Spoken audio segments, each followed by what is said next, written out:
Hi, I'm Carlin Borisenko. In early 2020, I was the knitting Democrat who accidentally went viral on the internet for going to a Trump rally and then left the party.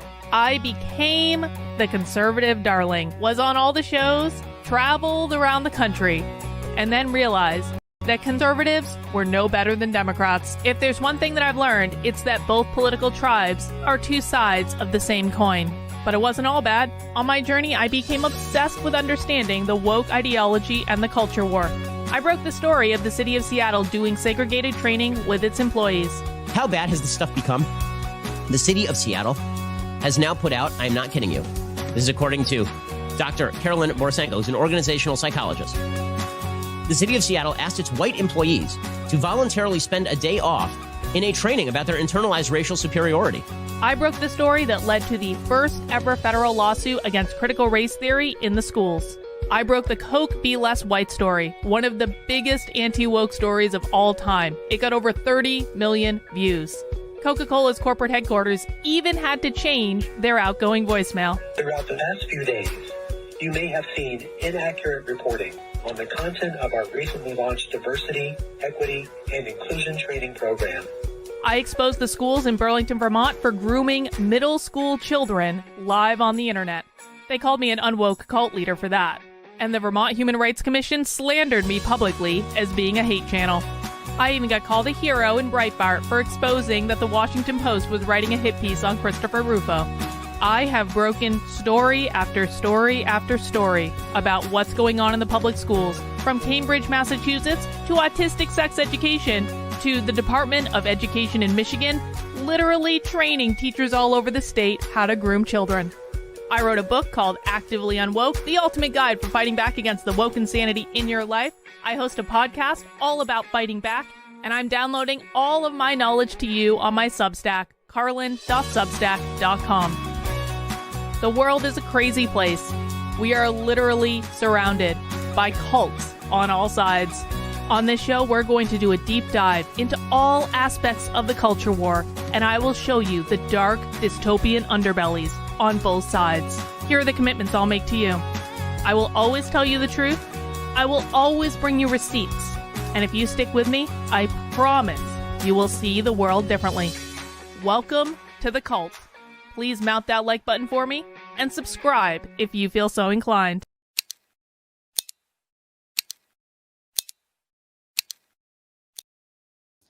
Well, hello, everyone. Happy Tuesday. Welcome to The Cult. The Cult is a show that I do Monday through Friday on this channel at 5 p.m. Eastern Time, where we explore all aspects of the culture war. I take you into the dark dystopian underbellies of both sides because I think the left is right. I also think the right, or the left is crazy, rather. I also think the right is crazy. I think everyone is crazy, basically, except for us. And so we talk about what's going on in the world, how it impacts all of us, and basically the insanity from both sides, from what I like to think is a pretty detached perspective where we can actually hinge into reality. And we have got so much to cover today. Today is like a little bit of like a mishmash show. There's a lot to cover. Let me just give you a quick preview of some of the things we're going to talk about. We are going to start today with everyone's favorite TikTok star, Dylan Mulvaney. And I promise you that I'm probably going to say some things that, again, oh, shocking, I know, are going to offend someone's fragile sensibilities because Dylan Mulvaney has gone to Peru to do ayahuasca. And I fully and completely support this. I think it's great. We're going to watch Dylan's videos that she posted from Peru. I have been to Peru. I'm going to talk a little bit about my experience in Peru and why I think it is amazing that Dylan Mulvaney has gone to Peru to do ayahuasca. So we're going to talk about that. We're going to talk about the fact, this story from the College Fix, transgender children course offered by Catholic Medical School, Loyola University, Chicago. Chicago is socialist. It's really too bad. Chicago has both the best hot dogs in the world. If you've never had a Chicago-style hot dog, you need to have a Chicago-style hot dog because they're really effing good. But they also have the most socialism. And so we're going to read that article and talk about it. And then we're going to change over to the other side and talk about why the GOP just seems to be absolutely hell bent on making themselves look as homophobic as humanly possible.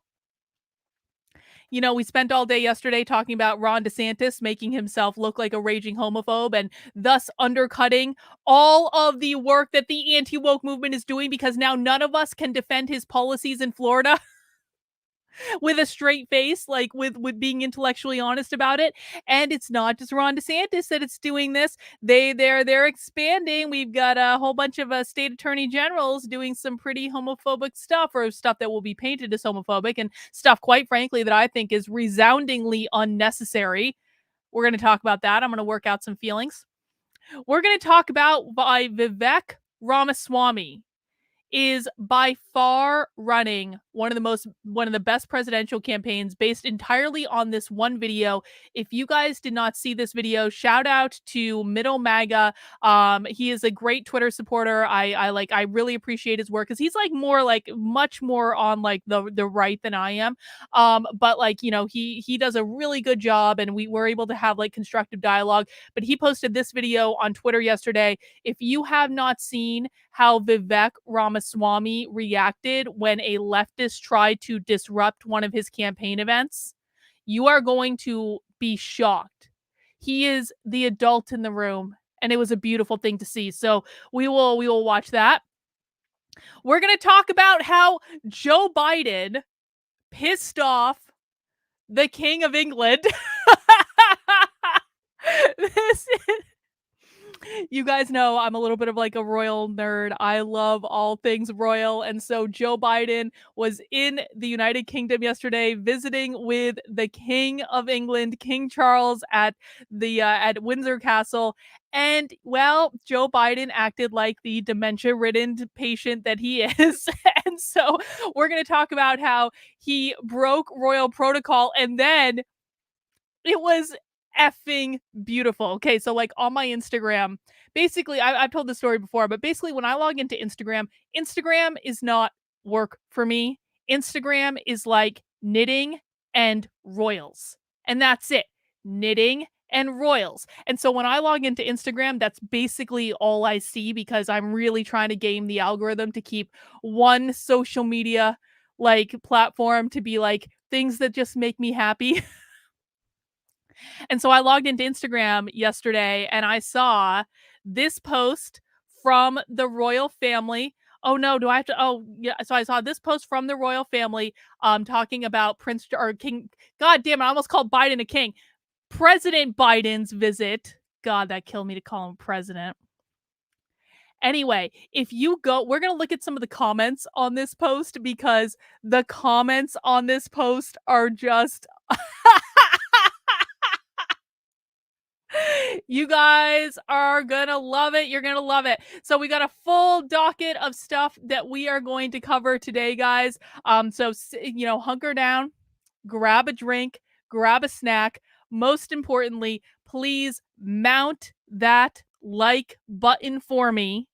I really do appreciate it. Mounting the like button lets YouTube know to recommend this here stream to other people so that they can come in and join us. And there is a shocking disparity between the number of people watching on YouTube right now and the number of people who have mounted that like button. So please do me a solid and mount that like button for me. While you're doing that, I want to give a couple quick updates on a couple of things that I've covered. Now, the first update, and we've gotten some positive results lately, guys. It's time, before we dig into culture war insanity, let's talk about some positive developments that have taken place. The first positive development comes from the wonderful land of queer theology. Of course, last week I did an expose on this queer theology lecture that happened at a church in Toronto, Canada, given by a professor at the Toronto School of Theology. And well, let's just say it was a little kinky. There were recommendations for Christians to go to Christian kink sex clubs. There it is. Who knew such a thing existed? There were recommendations to allow the Holy Spirit to, well, enter you and many, many, many, many, many different ways that I think that some Christians perhaps maybe found a little bit offensive. There were all sorts of recommendations. You can actually find the full expose over on my Substack. It's called Queer Theology. God is Kinky. It's on the homepage right now if you want to see all the videos from that. But I've got actually a couple important updates from this. Number one, last week when I posted this giant Twitter thread with all of the videos and the clips that I got from that webinar, the woman who gave it, Natalie, made her Twitter account private. I can't imagine what Natalie doesn't want us to see on her Twitter account when all I was doing was quoting her accurately, just playing clips of exactly what she said. I can't imagine why she wouldn't want people to see that. I just don't understand. But I found out today that the church actually removed the entire video from their channel. So you're welcome, winning on that one. But it's a good thing that before they removed the video, I downloaded a copy of it. And so don't worry, guys. Don't worry. I do still have a copy of the full lecture. It is on my second YouTube channel, which is youtube.com/actively unwoke. You can find the link there. And if that wasn't enough, if you don't, and just in case they try to copyright strike me, and if a church in Canada tries to copyright strike me for posting their queer theology lecture, that'll certainly be a first. But don't worry, I'll just put it on Odyssey. I'll just put it somewhere else on the internet. And then if I get a copyright strike on my second YouTube channel, it's really not that big of a deal. Like, everyone will survive, right? It would also be kind of funny that a church in Canada could copyright strike me. I mean, I guess so. But in addition to having the full and complete lecture that St. Andrew's United Church is trying to hide from you, I also made a highlight reel on my main channel. I linked it in this tweet, but you can also find it if you go to just the videos under my main channel. It is purely just a highlight reel of the best clips from the workshop all together in one place. And of course, oh no, not that one, that one. If you go to the queer theology lecture, and let me just pop this in the chat over on YouTube, and we will give Rumble some love as well. Thank you to everyone who's watching me on Rumble right now. I really do appreciate it. Let me just pop the link over there. And if you guys want to go see all the video, I of course have all of the clips as well. So they can private that video all they want. It makes no difference. I mean, of course, I'm going to say that that's a win, but we still have the content. The content hasn't gone anywhere. So that's win number one. Go team. Way to go. But I have another win. We got a 2-win kind of day. Because, do you guys remember? Actually, let me look this up. Queer endeavor. There it is. Oh, no. Endeavor. Come on. Come back up. That's not spelled correctly, but it should be able to do its job. Come on. Oh, dang it. Dang it, dang it. Hang on. Hang on. We're going to find this article. I'm going to do this. We're doing this right. Teacher training queer. There it is. Bing. You guys remember how back in May, we discovered this crazy, crazy, crazy, crazy, crazy teachers conference called A Queer Endeavor out of the University of Colorado at Boulder. And we happened to find them because there was a school district that we were looking into out in Colorado that was basically sponsoring and supporting said conference. And we got a hold of their conference schedule from like a couple of years ago, and I documented everything on the Substack because everything is always, this is why you guys need to be subscribed to my Substack. Let me just pop this link in the chat. And again, I will pop it in over on Rumble. Thank you guys for watching me over on Rumble. And so this teacher conference is crazy. This teacher conference literally does have like multiple sessions teaching teachers how to queer their students. And you can see some of the examples, but I'll just read off a couple. How about, let's see, making Glisten work for you, exploring free LGBT plus inclusive lessons, engaging community organizations to support equity and social justice in K through 12 schools, preparing for a new wave of critical and socially just educators, showing up queer, moving beyond inclusion, cultivating a queer mindset with students. Why are we teaching teachers how to cultivate a queer mindset with students? This is the University of Colorado at Boulder, the School of Education. This is where this conference comes from. Social justice in elementary mathematics classroom and intersectional approach. You are the expert. Open dialogue surrounding LGBTQ plus elementary students. Let's practice queering your practice, gender inclusive adaptations to your biology lessons. The queer library is open, the power of drag queen story time, etc., etc., etc., etc., etc. So this was all this conference called the Educator Institute for Equity and Justice, which is an initiative of a queer endeavor out of the University of Colorado at Boulder School of Education. That's a public university, folks. That means all this is taxpayer funded. And I had been planning, this conference was supposed to take place in a couple of weeks.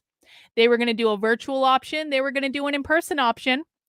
I had not only been planning to stream every single virtual session that this conference had, we were going to infiltrate the whole damn thing. We were going to show you exactly what was going on. But guess what?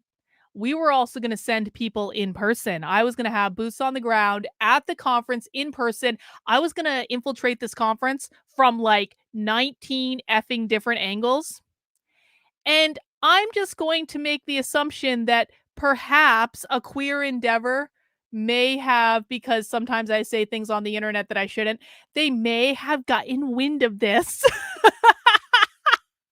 So I am going to take full credit, or at least partial credit. I think I'm at least owed partial credit on this because I'm the only one that's been talking about this. I am at least going to take partial credit for the fact that a queer endeavor, very sadly, has decided not to hold their conference this year. I got an email at the account that definitely is not under my name, that definitely was not registered for this conference in preparation of streaming every single virtual session live on the internet. I got an email at this account that said, colleagues, comrades, accomplices, and friends, we write to thank you for registering for a Queer Endeavors 2023 Educator Institute for Equity and Justice. Unfortunately, we also write to share the difficult news that we have decided to postpone the Institute until next year. A Queer Endeavor is a team of educators committed to working alongside teachers in service of our students and collective wisdom. In the tradition of Kevin Kumashiro, this commitment includes acknowledging our present moment. In this moment, amidst continued attacks on teachers' freedom and hard-fought efforts for justice and education, such as the recent Supreme Court decisions and more, members of our team are navigating some deeply personal challenges. With an acknowledgement of the tremendous collective grief, we are heeding the call for some necessary spaciousness to process and to take care. So they need to go take a vacation. They have experienced an immense amount of emotional trauma. And they are letting down all of the woke teachers who are really looking forward to the Educator Institute for Equity and Justice this year. But you know what?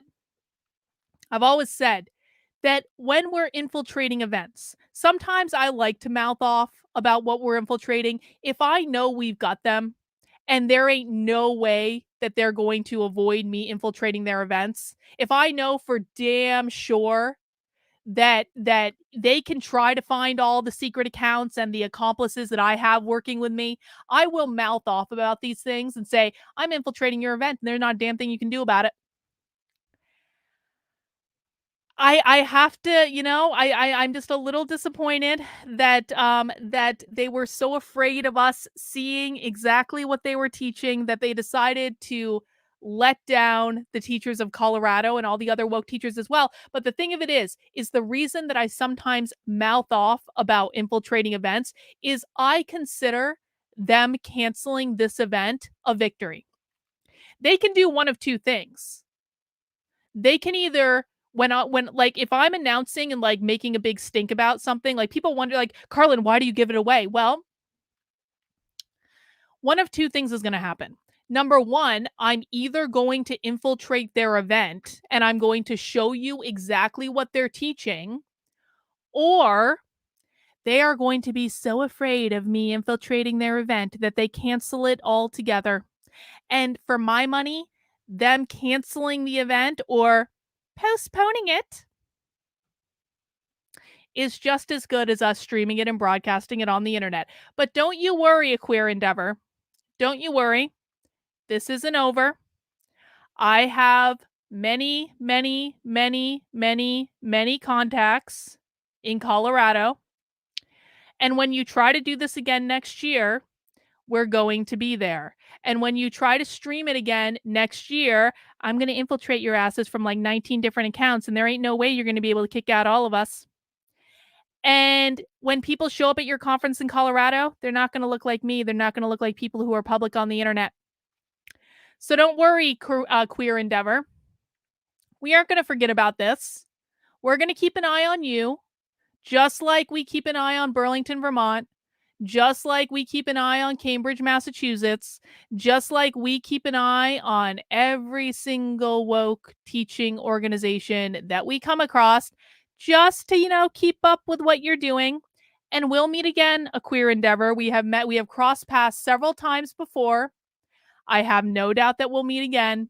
And the next time you guys try to host a conference to indoctrinate people into an ideology that is teaching elementary school teachers how to queer kids in the classroom, wouldn't it be a shame if we showed people what's going on?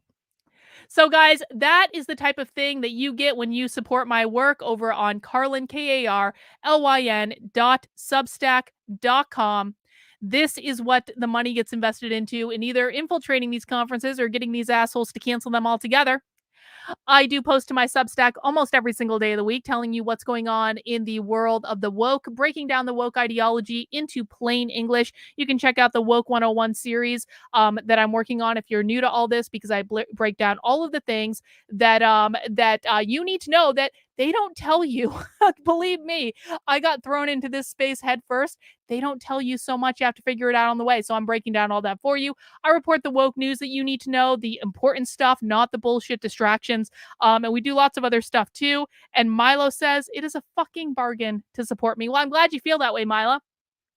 Now, if you want to support the work I'm doing, you can sign up on the Substack for $5 a month, which is much less than you're going to pay for a cup of coffee these days, or for $50 a year. Now's a great time to sign up on the Substack, because at the end of the month, I'm going to be raising the price to $8 a month or $80 a year. But if you sign up right now, you're going to get grandfathered into the old prices. Now, the reason I'm raising the price is because I want to get more in line with other people who are at like my audience level on Substack, and that's just where they are. And I think it's a wise business decision to do that, because I do think that activism does need to be entrepreneurial. In order to actually keep doing it, you do need to pay the bills somehow, and it's just the way it goes. And so if you want to support the work I'm doing and get access to exclusive perks like my supporter Discord, which has writers group on Thursday nights, which has movie night on Sunday nights, and to my 2 community Zoom calls that I do every single week on Mondays at 7 p.m. and on Wednesdays at noon, you can sign up on the Substack. You can also join my locals community. You can join my Patreon. All of the links are in the description below, and you can do whichever works best for you. But I do recommend my Substack if you had to choose between them, because that is my home base for content. It is where all my best content gets posted. I really think you're going to get the most bang for your buck there, but whatever's clever for you, man. Whatever works for you. And I really do appreciate the support. I can't do it without you guys. I also just want to remind everyone that, of course, this is Tuesday night. And that means that this is not my last stream of the day. This is but my first stream of the day. And we will be back at 9:30 p.m. tonight for Nothing Remotely Controversial with Joshua. We took last week off for the 4th of July, but we are back now. So if you have questions about what's going on in the world that you want Joshua to psychic, come on over to the show and we'll have a grand old time at 9:30 p.m. tonight. All right, guys, let's jump into it. And of course, I want to start off with Dylan Mulvaney. Please, again, mount that like button for me if you have not already. And let me just set up the sound real quick on this. So Dylan Mulvaney has gone to Peru to do ayahuasca. And she posted a couple of videos, and I don't want to hear anyone complaining about what pronouns I'm using. You can't compel my speech, mother effers. She has posted a couple videos from Peru, from Machu Picchu, which is glorious. And just, I think we'll watch this one first because I think that this is probably the best one. You got to get back out in the world. Get back out on the road. I mean, the core of man's spirit comes from new experiences. You got to get back out in the world. Get back out on the road. Listen, man, I'm going to say this. How many of you in the chat have been to Machu Picchu? I've been to Machu Picchu, and it is an unbelievably incredible experience. And where Dylan is right there, that's kind of like the first, like, you're kind of like, you know, you enter into Machu Picchu and this is like, you come up to, like, this is like your first big view of what it's like. It is an unbelievable experience, but Machu Picchu is like not easy to get through. You have to go to Cusco. You have to take a train through the Amazon. Like, and fun fact, in the village of Machu Picchu, there is a church that has a crucifix with a black Jesus. Fun fact, they don't let you take pictures of it or anything, but I think you can find it on the internet. But like, you know, I actually love that Dylan Mulvaney went to Machu Picchu. The reason I talk about how, like, you know, it's kind of a pain in the ass to get there. It really is. You know, when you're going to Peru to do all this stuff and to do ayahuasca, it is like a commitment. And for all the people, I personally do not think that Dylan Mulvaney is faking anything. I don't believe that this is an act. I think that this is who Dylan Mulvaney is. Dylan Mulvaney is a theater kid. Dylan Mulvaney, you know, is obviously someone who likes the drama and the showmanship and all that. And this is like a zhuzhed up theater thing. But I do think this is who Dylan Mulvaney is. But let me tell you what. You cannot fake doing ayahuasca. You can't do it. It is not possible. And so, like, when I hear people saying, it's all an act, Dylan Mulvaney is faking, it's all about money, blah, blah, blah, blah, blah, blah, blah, blah. I'm like, you might be able to fake some things. You cannot half-ass going to Peru to do ayahuasca ceremonies and then like culminating at Machu Picchu. You just really, really can't do it. So I want to watch this other video where I think Dylan gives us a little bit more information. Hang on. Oh, sound up. Okay, surprise. Hi, is this an okay time? Okay, surprise. I'm in Peru and I'm at Machu Picchu. Isn't this just so beautiful? I'm here by myself and I used to do a ton of solo traveling. I'm telling you, it's the best. If you could ever do a solo trip somewhere, it is such a good way to get to know yourself better. But I came here to feel something, you know what I mean? And I definitely have. I've done shaman ceremonies that were like 10 years worth of therapy. It was wild.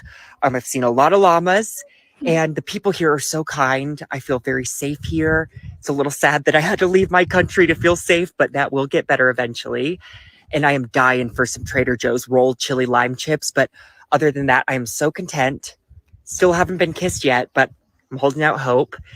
And most of all, you know, this trip has me feeling like I'm my own best friend again. And that is the best feeling in the world. And I hope that you feel that way about yourself too. And I love ya. Okay. Bye. Machu Picchu. Wow. Gorgeous. Love ya. Hi, is this the reason that I bring this up? And I'm gonna put this video with the sound down on in the background as I'm talking about this. Hang on. The reason I bring this up is I saw people on Twitter yesterday dragging Dylan Mulvaney, saying, she doesn't feel safe in her own country, like all the ways that conservatives do.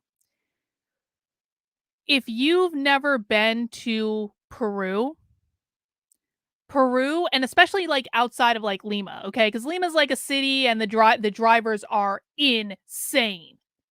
If you get outside of Lima, Peru is like, it is a different world, man. It is a different society. It is peaceful. It is safe.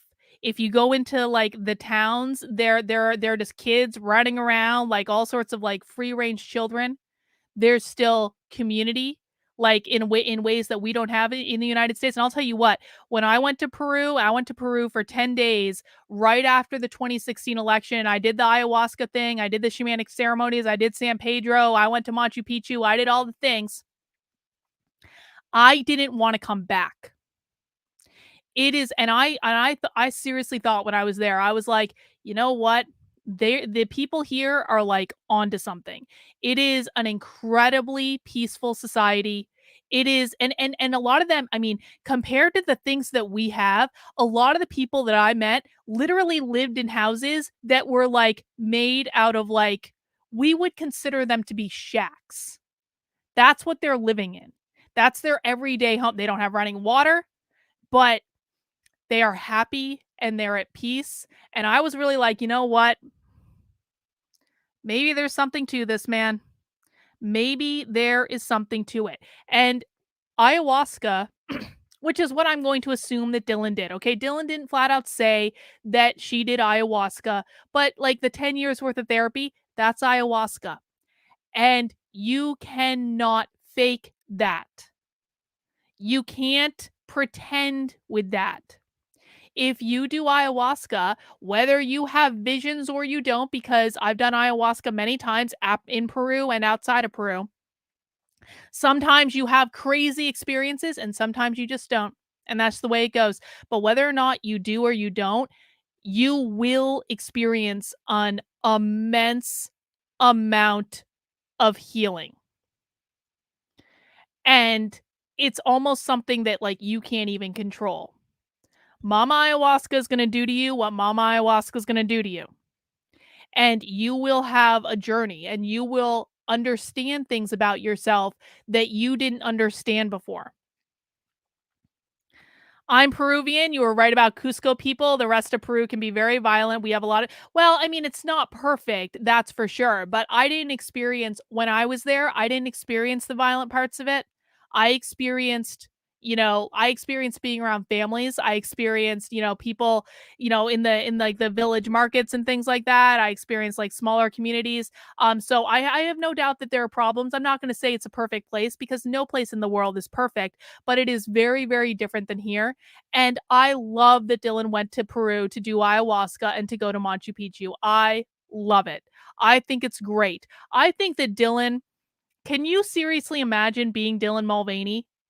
Honestly, like this is, and a lot of you are going to say, he deserves it. He did it to himself. And you're going to use the wrong pronouns just to prove that you can, like whatever.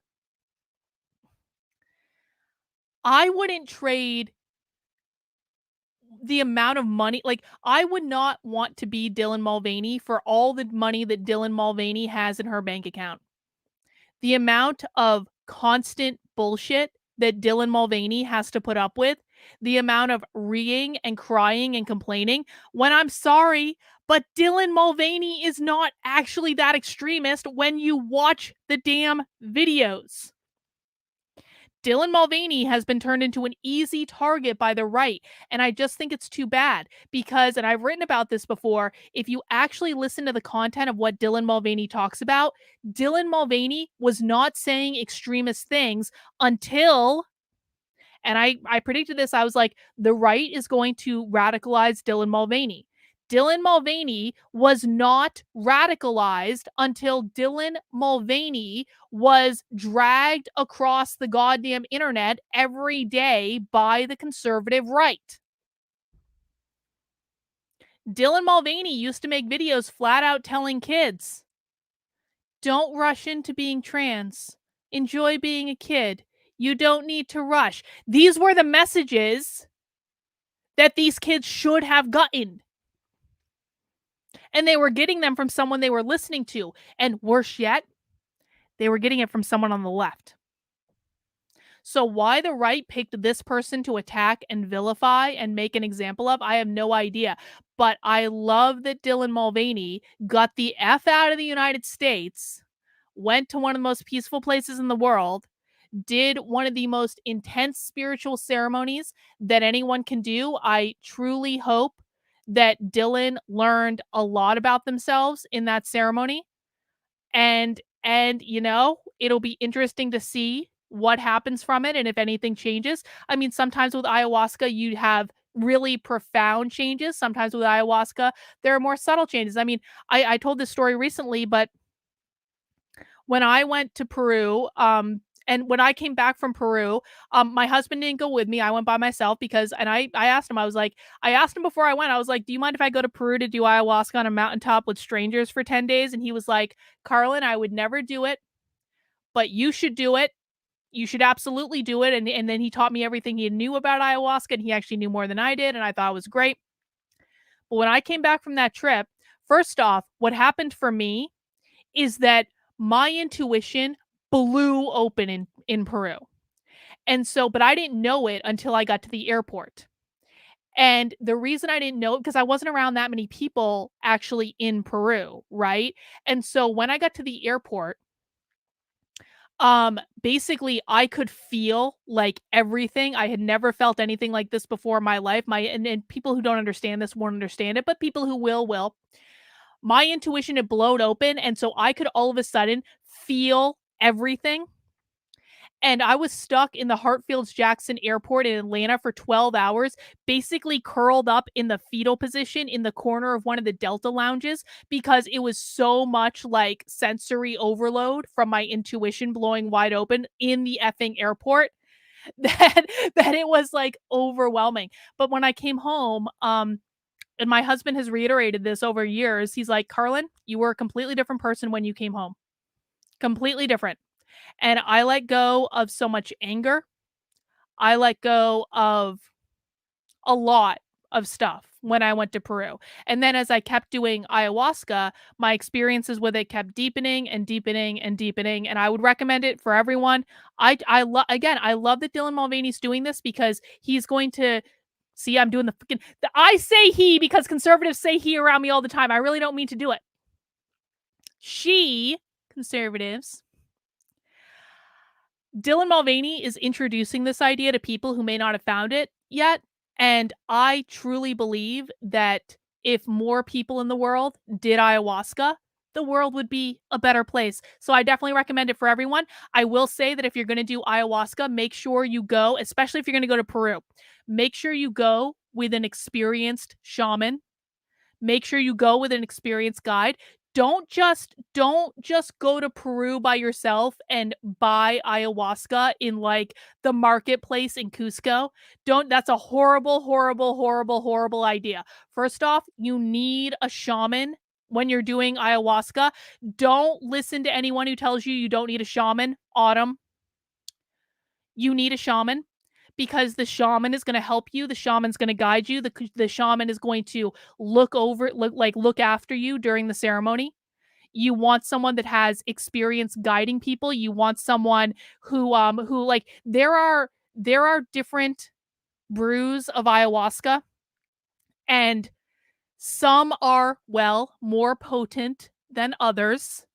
And you don't want to get the heavy duty shamanic shit in your first time doing ayahuasca. It's just a really bad idea. So this is a spiritual ceremony. You have to take it seriously. If you're just doing it for the hallucinations, you're going to have a really bad effing night. I'll tell you that. I've never had a really bad night, but I have been around other people who have had a bad night, and when you have a bad night, it is really bad. And so I can't recommend it enough. I think everyone should do it. Just be really careful if you're going to do it. And I love that Dylan Mulvaney did it. And I love that Dylan Mulvaney introduced the concept to God knows how many people. And you know, even if you hate Dylan Mulvaney, you should still look into doing ayahuasca because it is a life-changing experience. All right, guys, moving on from our friend Dylan, we're going to go over to the college fix. Hang on. There we go.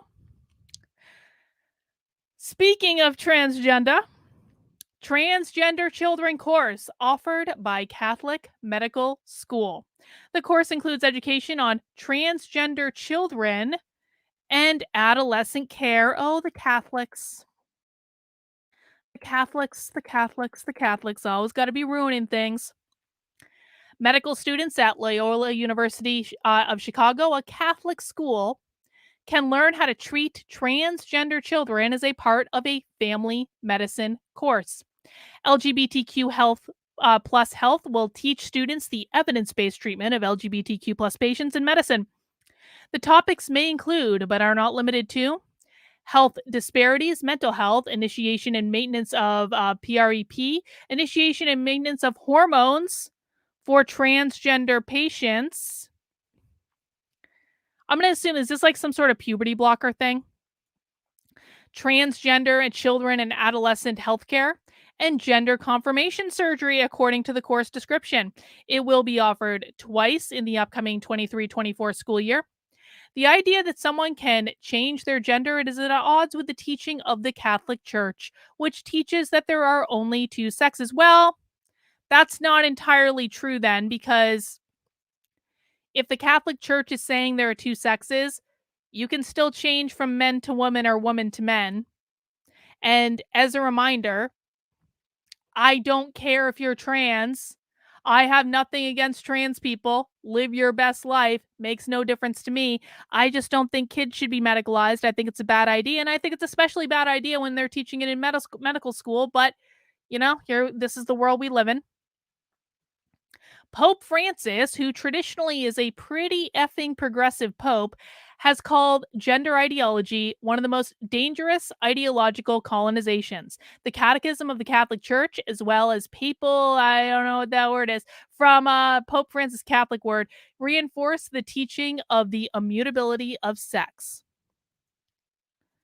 From my knowledge of PrEP, it's preventing AIDS. See, that's kind of like what I was thinking it was, Ethan, but I didn't know if it was like an acronym for something else. The College Fix reached out to Margaret Higgins, the department contact, and Naomi, the Stritch School of Medicine Associate Director of Marketing Communications, for comment twice in the past 2 weeks along with course supervisors.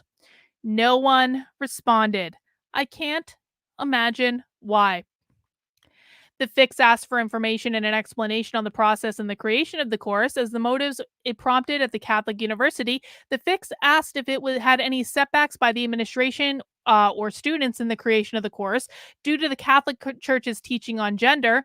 The goal for students is to comfortably discuss the pros and cons of various treatments and approaches to LGBTQ plus health with patients and colleagues, according to a course description. The Fix asked for an explanation of the pros and cons. An ethicist at the Ethics and Public Policy Center criticized the course and explained how he believes gender issues should be taught to medical students. Psychological distress should be treated through therapy, not radical body modification into a facsimile of the opposite sex. I love that. A facsimile of the opposite sex. Now here's the problem. How many people even know what a facsimile is anymore? You know, I got audited by the IRS earlier this year, which was a deeply fun experience. I'm pretty sure it was because of January 6th. Why do I say it was because of January 6th? Because they asked for all of my tax records for traveling with Walkaway leading up to January 6th. And all of my lawyer invoices for when the FBI interviewed me after January 6th. So I have a sneaking suspicion that I know why the IRS fucking audited me, and I beat their asses. They didn't get shit. But the reason I bring that up is this. I did have to find a fucking fax machine because I had to fax the IRS hundreds of pages of documents. They wouldn't take them over email. They wouldn't take them any other way. I had to figure out how to fax the IRS. And I was like, and the IRS was talking to me like everyone just has a fax machine in their house. They're like, oh, is this going to be a problem? I'm like, well, I don't know why you guys can't just accept email. Like, you obviously have emails. Why do I need to fax you things? But yes, you do actually have to effing fax the IRS hundreds of pages of documents if you have to go through the very fun process of them auditing you to try to punish you for being at a public event and not doing anything wrong.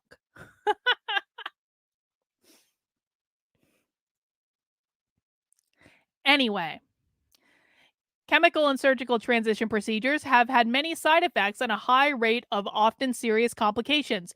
Though the course promises to teach students the evidence-based treatment of LGBTQ plus patients, we know the transition, especially for children, is not evidence-based, which is why there has been a wave of European nations restricting pediatric transition after reviewing evidence. The Catholic Church, like all Orthodox Christians, recognizes the reality of human embodiment as male and female and rejects such superstitious nonsense as the notion that someone can be born in the wrong body. That's actually kind of reassuring, I have to say. Blake said in a response to the question about the appropriateness of a Catholic university teaching gender ideology. Pope Francis has been clear in the condemnation of gender ideology, and Catholic universities should follow his instructions. Well, we'll see what Loyola University Chicago does, but as you guys know, actually, let me show you this on my Substack. I covered this a while ago. American Medical Association.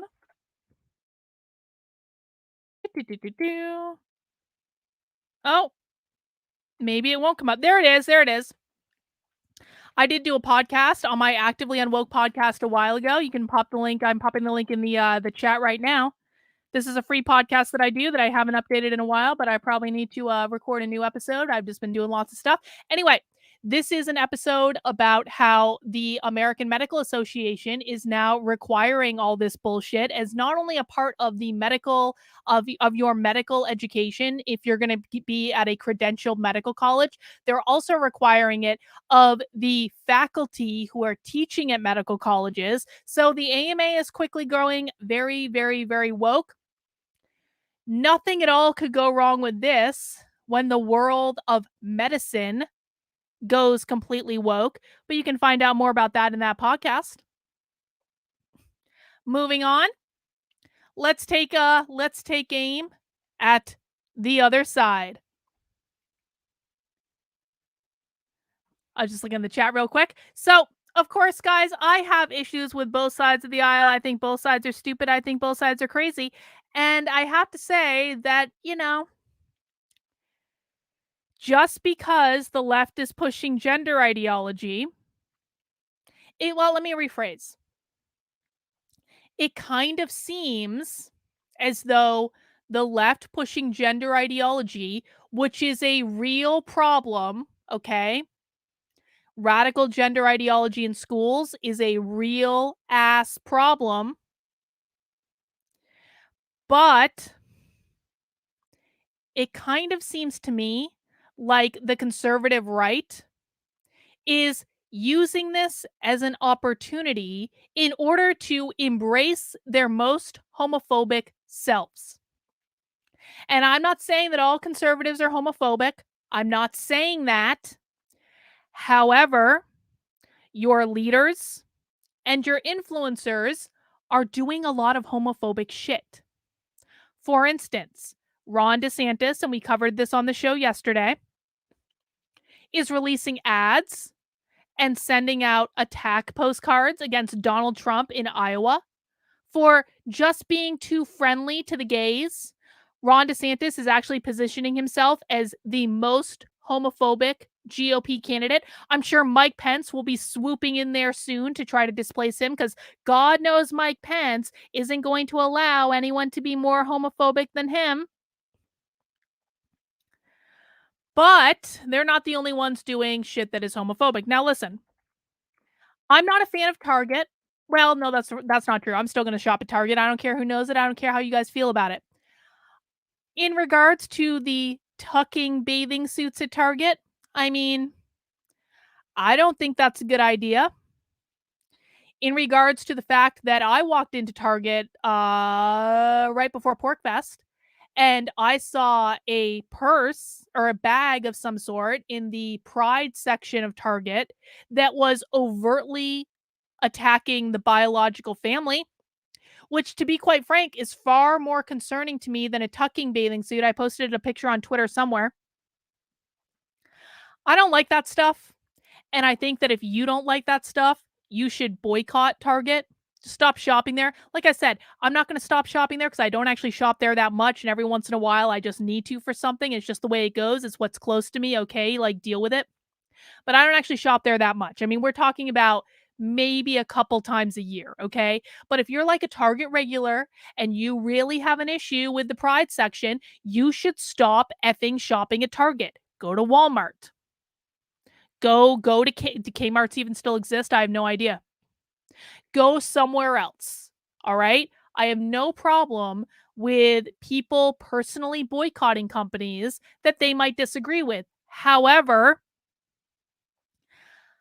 I do have a problem when the government uses the power of the government to punish private businesses for speech that they don't like.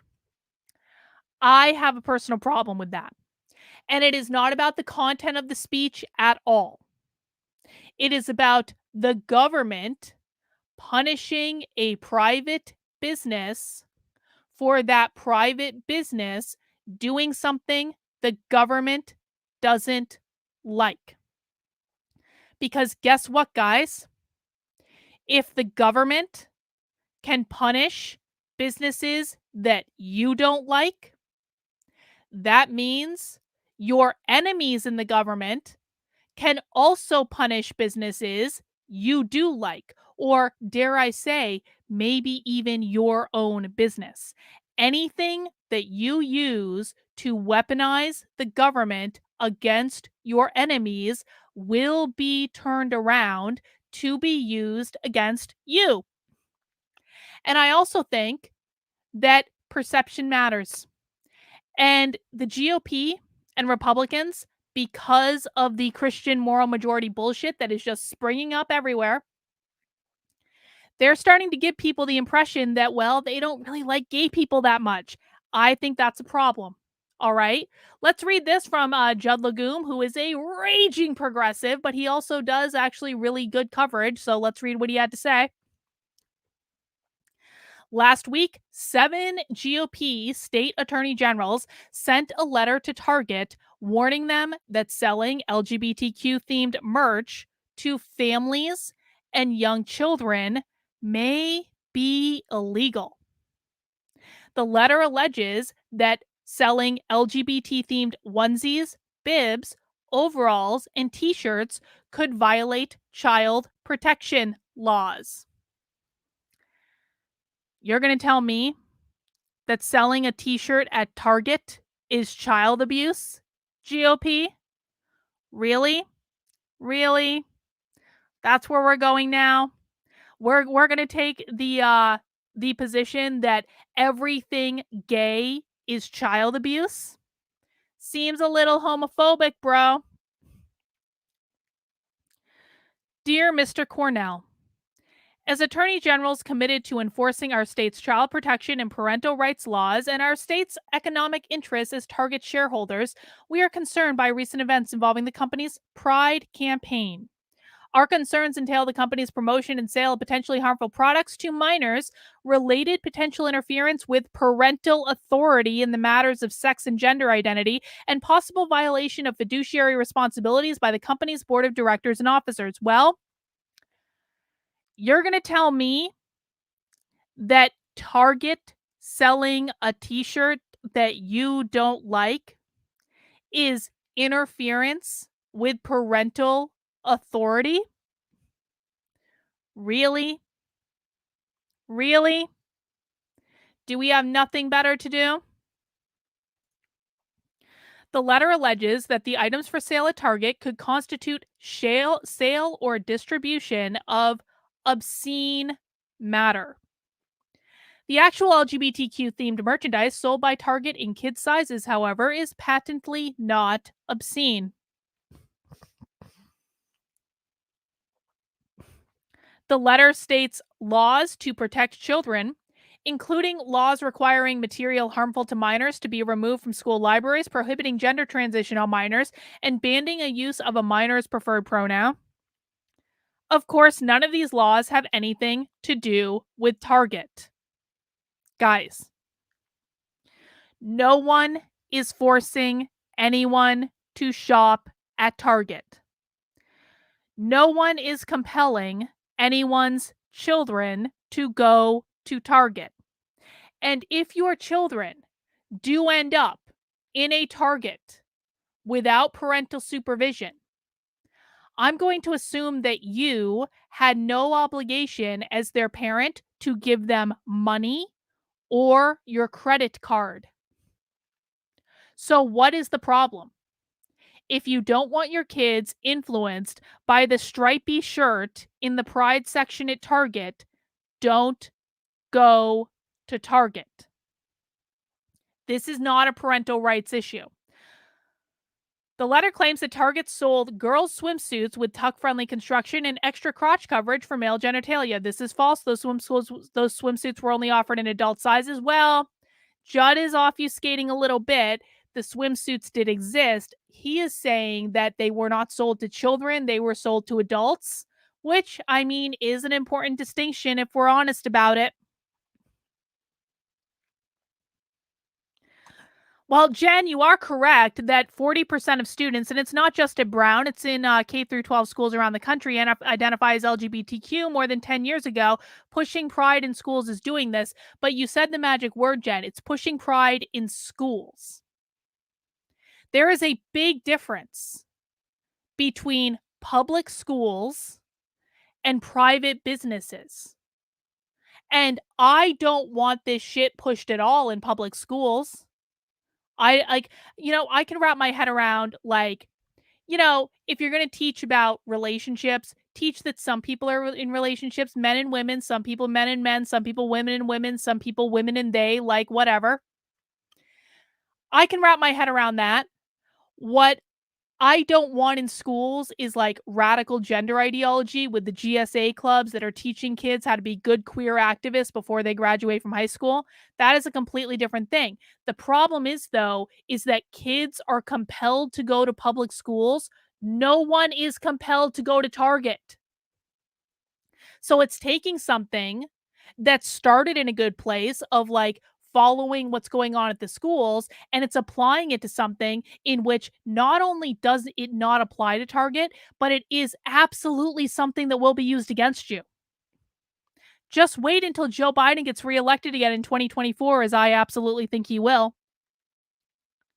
They're going to use all this shit against you that you're trying to use against them. The Attorney General has also objected to Target selling t-shirts called Pride Adult Drag Queen Katia. As the name suggests, this is a t-shirt that is offered in adult sizes only, although if it was sold in kid sizes, it would still not be obscene. Rottweiler, thank you for the super chat. Pride is what is called entryism. Pride itself is neither good nor bad. It's just used to introduce them to queer Marxism. Well, yes, but the queer movement also hijacked it. It didn't start out this way. It wasn't always this way. The queer Marxists hijacked it to make it that, and I really think that that is an important distinction. This is not about LGBT people. It's not about that at all. This is only about queer activism.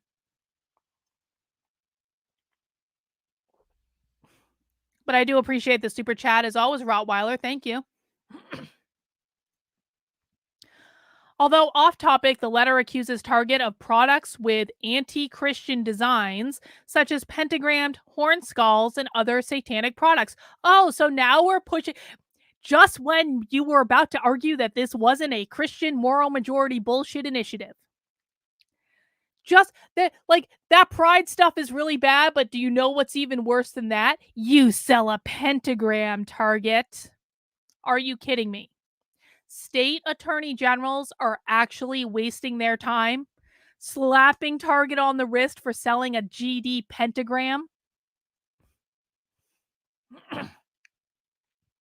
Even if all the false claims were true, it is unclear what laws Target would be violating. Swimsuits, drag queen t-shirts, and anti-Christian merchandise are not obscene or illegal. Although the letter is replete with flawed legal analysis and factual inaccuracies, it should not be dismissed. It is a clear effort by the chief legal officers of 7 states to criminalize acknowledging the existence of LGBTQ people, doing that, claiming that doing so is a threat for kids.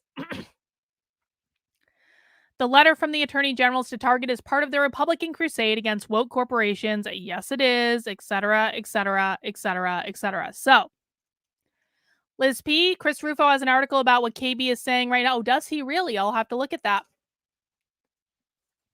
But the moral here, conservatives, is that you are using what is a legitimate problem to create a moral panic to enforce your religious views through the power of the state.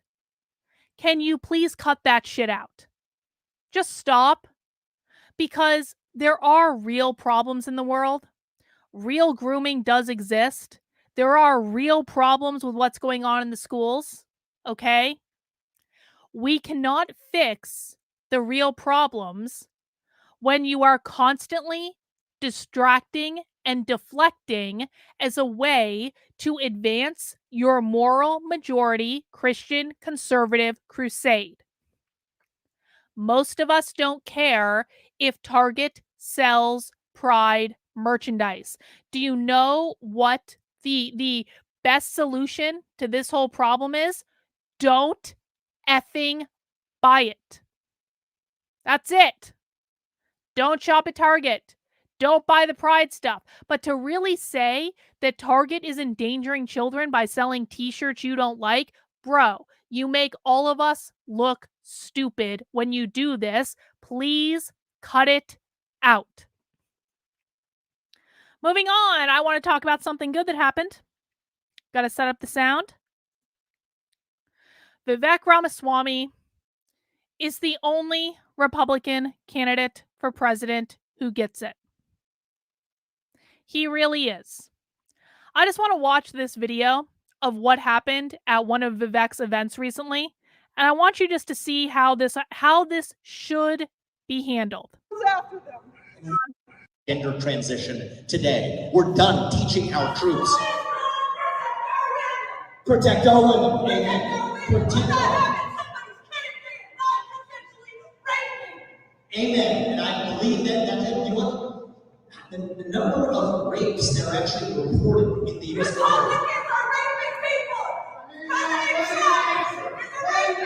Let her speak. Let me get you to finish the episode.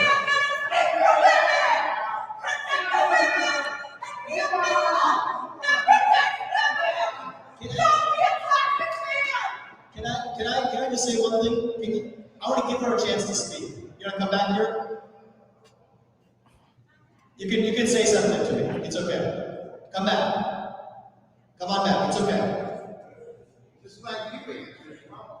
Come on up. It's okay. You can ask me a question, and then I will answer. Do you want to ask me a question? Yes. You can do that. If somebody non-consensually rapes me, I'm not having their child. It's my choice. It's my body. I'm already raising a kid that somebody implanted in me and doesn't take care of. The system does nothing for the single mother. There's no child support and nobody goes after them. I've been raising a child by myself for 8 years. My name is Kayla Crest. And are you a mother? I am a mother. Okay, thank you. And my kid is successful, and I don't want to be frowned upon. I don't want to be put down because I'm a single mother. My kid is healthy, happy, and successful. Thank you, Kayla. And I want to say you're doing one of the most important things as a mother raising more children in this world. Even if we have our disagreements, I want to say thank you for that. So thank you. And part of what it means to live in this country is we have free speech. We get to speak our minds openly, even if we all don't agree on it. So let's actually applaud her for the courage. Come into a room and ask the question, even though we don't agree. So can we think about what most Republican candidates would have done in that instance? Vivek is giving a speech. He is talking to these people. This woman comes in, starts yelling like crazy, like doing the typical like SJW, like re. No one can even understand what she's saying, but that's what she's been taught to do because that's what they teach them to do. And if that was like any other Republican candidate, what would have happened is that woman would have been dragged out of that event by security. If it was Trump, he would have been making fun of her for her hair and not being the right body shape the entire way. And the whole crowd would have cheered. They would have laughed at her as she was going out of the building. What did Vivek do? Vivek didn't do any of that. Vivek said, "Come here. You can say something. What do you want to say?" And then she said, which I actually think is a pretty reasonable point, no one should be forced to have a kid if they're raped. It should be consensual. I'm sorry. I completely agree. This is why I'm pro-choice. As a woman who has been raped, I know explicitly how afraid you are that you're going to get pregnant. And I know I would have wanted that choice had I gotten pregnant. Thank God I didn't. And what she said is, I'm already raising a kid. No one helps us, like by herself and without support from anyone. No one helps us. And everyone should have that choice. That was what she said. That was a completely reasonable thing. Now, she didn't go about it in the best way of making that point, but she probably comes from a place where that is literally what they teach you to do. They teach you to shout down anyone from the Republicans because they teach you that Republicans are not going to listen to what you have to say anyway. But Vivek, because he is a grown-ass adult, de-escalated the situation. He did exactly what you should do. He didn't make an example of her as some sort of crazy SJW that was coming in to ruin his event. He completely de-escalated the situation. He gave her a chance to talk. He gave her a chance to say what she wanted to say.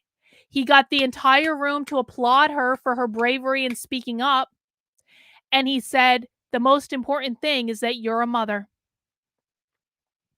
I bet you that singular interaction really planted a massive seed of cognitive dissonance in her and anyone who sees this video about who Republicans are and what they believe. That was the adult thing to do. Vivek Ramaswamy, I agree with Middle MAGA so much. Vivek Ramaswamy is running the best campaign of all the presidential campaigns, and it's not even close. And the smartest thing that the GOP could do in their collective lifetimes is to vote for Vivek in the primary. I'm sorry. He would be able to campaign in a way that Donald Trump cannot, that Ron DeSantis sure as shit cannot, that no other Republican candidate would be able to do. Vivek Ramaswamy is going to be able to reach people on the other side of the aisle. He's going to be able to reach disaffected lefties. Do you want to know why? Because he's not reading about trans people, gay people, pedophiles, grammars, meh, meh, meh, meh, meh, meh, meh, meh. He's behaving like a responsible adult. He would be able to get people to look at the Republican Party differently. He would be able to get people to disrupt their thought process. And most importantly, Vivek Ramaswamy is a once-in-his-generation mind. He is incredibly smart. He is a genius. And he knows what's up. He knows what's wrong.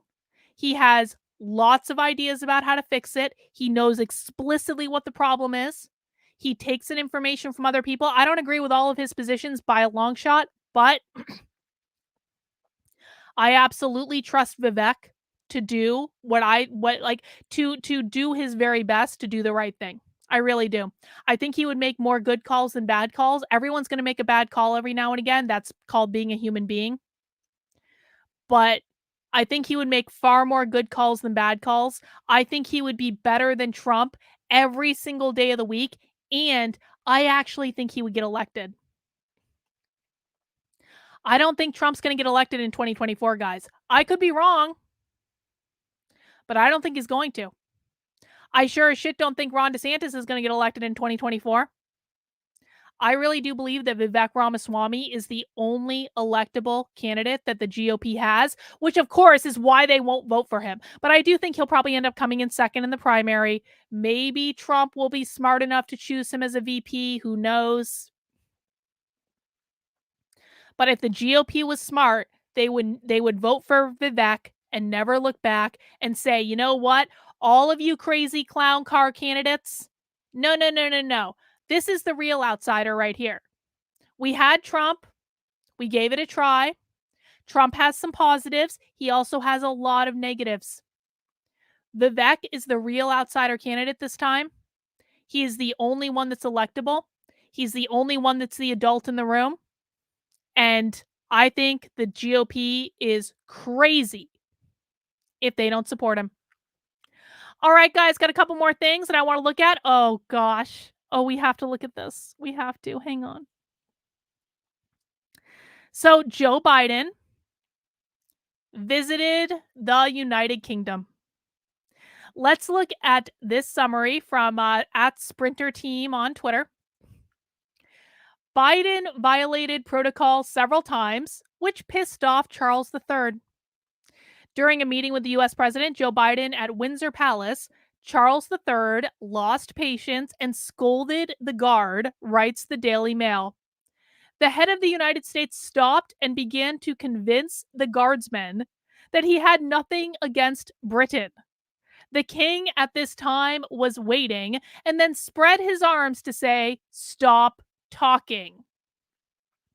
In another video, Biden appears to be ignoring Charles III during an inspection of the Welsh Guard. He simply walks somewhere, staring into space.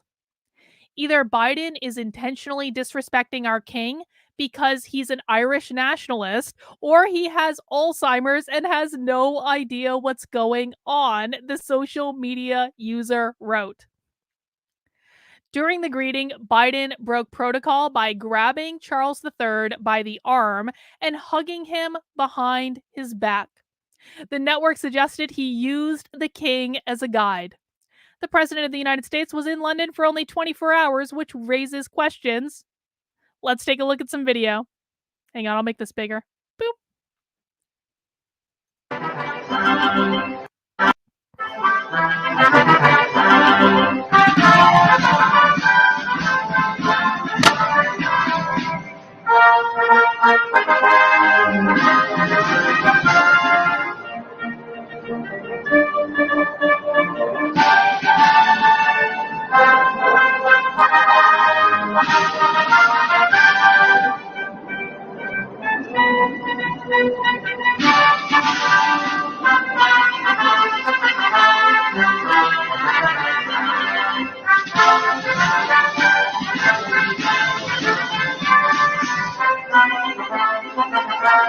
Look at Biden's face! Oh, God. So I wish they hadn't cut this video off, because I actually saw a longer video of this where Biden gets to the end of the line of the guards and then he just kind of stops and he doesn't know where to go. And he kind of turns around and looks at Charles, and Charles is looking at him. And then Charles just goes, like he opens his arm to point to where Biden should go. I wish they had shown that whole video, but let's watch the other ones. Okay, so this is where they're shaking hands, and what you're gonna see is Biden like grabs Charles's arm and then puts his hand on his back, and it's just weird the way he does it because it's kind of like he's like hanging on to Charles as they walk into the palace. Like, let's just start this one again.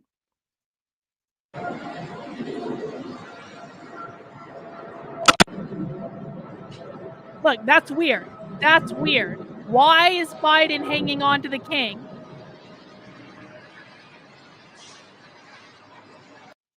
The palace later, because this got reported as like breaking, you're not supposed to hang on to the king. But the palace actually later posted somewhere, and I forget where I saw it. The palace was like, there were rumors that President Biden broke royal protocol when he put his hand on King Charles's back, but you know, the king is comfortable with these warm gestures, so they totally effing covered for Biden, but he absolutely did break royal protocol, 100%.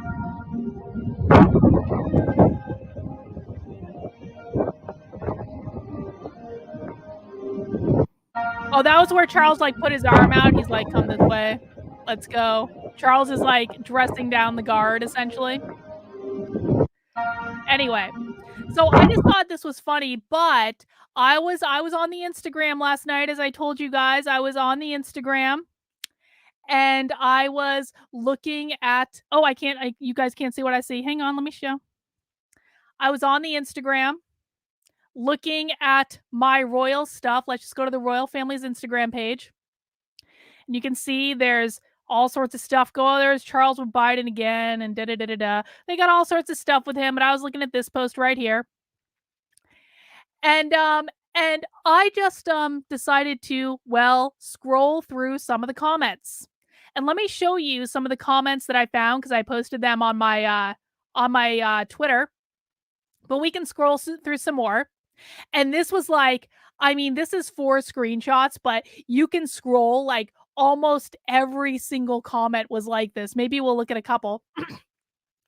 I apologize to the crowd for this child. Excuse me. I apologize to the crown for this child sniffing clown. He does not represent more than half Americans.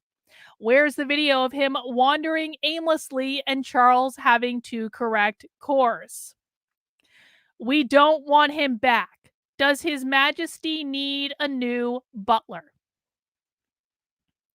On behalf of the USA, he stole the election. I'm not saying that, YouTube. I'm reading a comment. I'm not saying if the election was perfect in every possible way. No one actually voted for him. Does Biden even know who King Charles is? We apologize. It's a shame he can't just stay there. Maybe he'll wander off. As an American, I am appalled, embarrassed, and ashamed.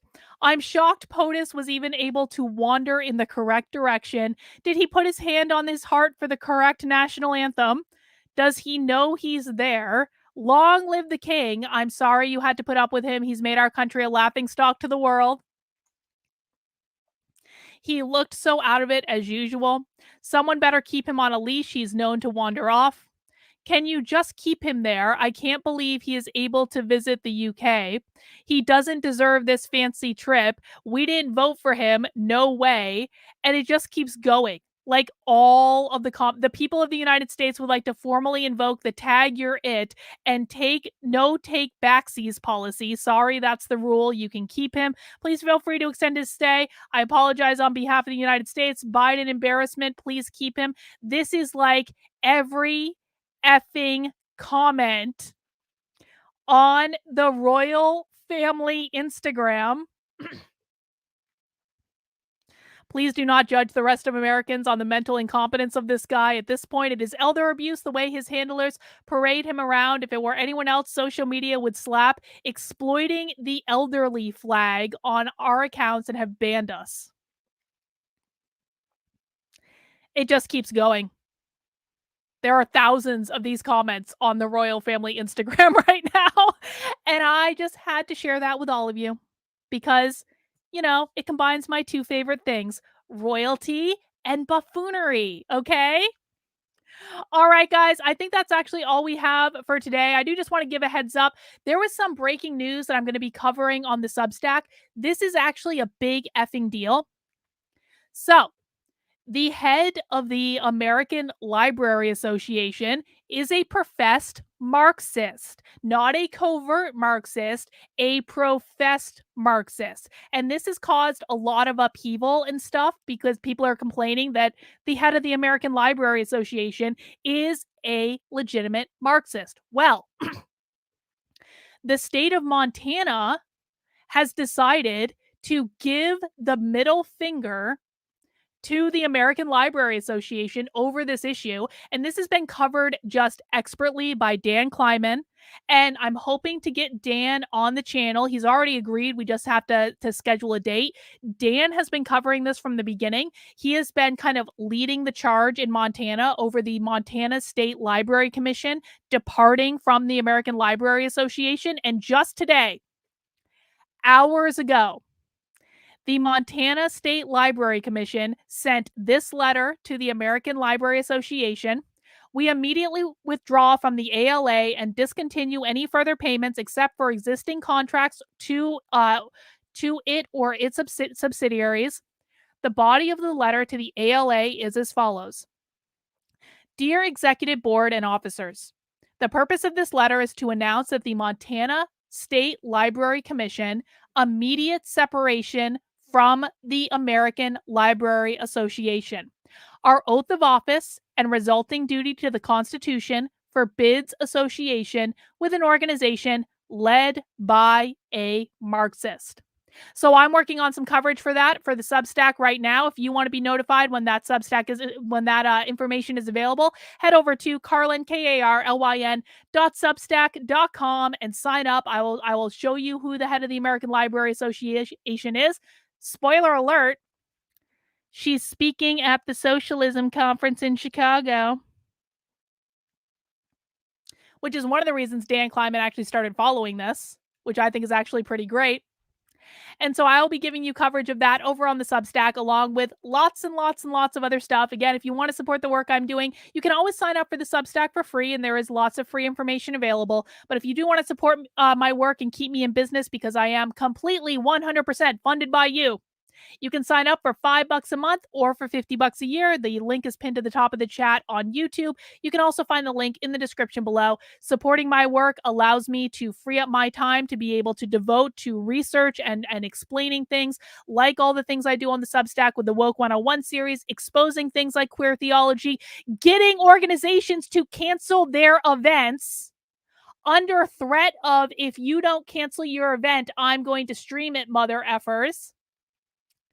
And if you want to keep me getting woke organizations to cancel their events, then the best way to fund it is by heading over to Carlyn, KARLYN.substack.com and signing up for $5 a month, $50 a year. The price is going to go up at the end of the month to $8 a month, $80 a year, but you will be grandfathered in if you sign up now. Guys, that is all I have for right now. As a reminder, I will be back in but 3 hours to go live for Nothing Remotely Controversial with Joshua. It is a lighthearted look at the news. And yes, Joshua is a professional psychic, and anyone who has a problem with that can just, not watch. But he will be using his psychic magic to help us predict what is going to happen in the world. And it's always a fun show. Sometimes we talk about aliens and ghosts. And I definitely want to ask what was going through King Charles's mind when Joe Biden was effing up their event. That's going to be fun. That's going to be at 9:30 p.m. tonight on the channel. For right now, guys, I'm headed out. Take care. We'll see you later.